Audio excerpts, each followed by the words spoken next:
Chapter 27.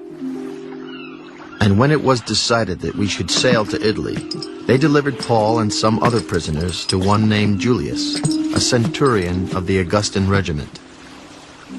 So, entering a ship of Adramyttium, we put to sea, meaning to sail along the coasts of Asia.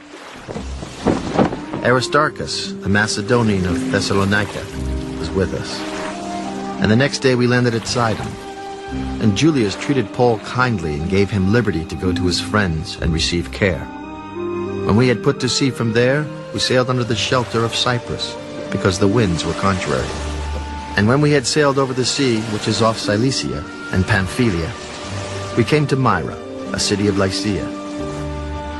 There the centurion found an Alexandrian ship sailing to Italy, and he put us on board.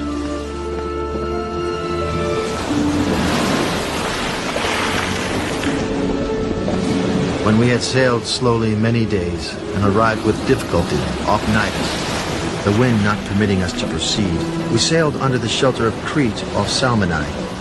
Passing it with difficulty, we came to a place called Fair Havens, near the city of Lasea. Now when much time had been spent, and sailing was now dangerous, because the fast was already over, Paul advised them. Men, I perceive that this voyage will end with disaster and much loss, not only of the cargo and ship, but also our lives. Nevertheless, the centurion was more persuaded by the helmsman and the owner of the ship than by the things spoken by Paul. And because the harbor was not suitable to winter in, the majority advised to set sail from there also, if by any means they could reach Phoenix, a harbor of Crete opening toward the southwest and northwest, and winter there.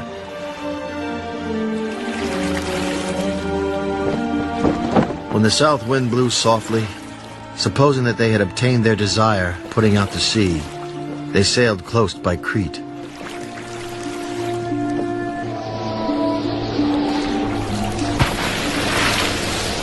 But not long after, a tempestuous headwind arose called Euroclydon. So when the ship was caught and could not head into the wind, we let her drive. And running under the shelter of an island called Clauda, we secured the skiff with difficulty. When they had taken it on board, they used cables to undergird the ship. And fearing lest they should run aground on the Syrtis sands, they struck sail and so were driven.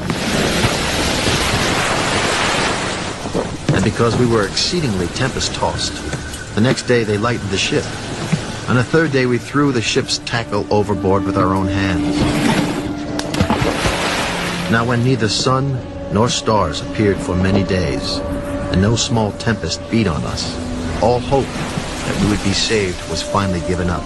But after long abstinence from food, then Paul stood in the midst of them and said,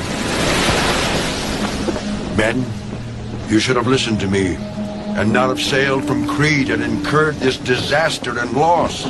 And now I urge you to take heart, for there will be no loss of life among you, but only of the ship.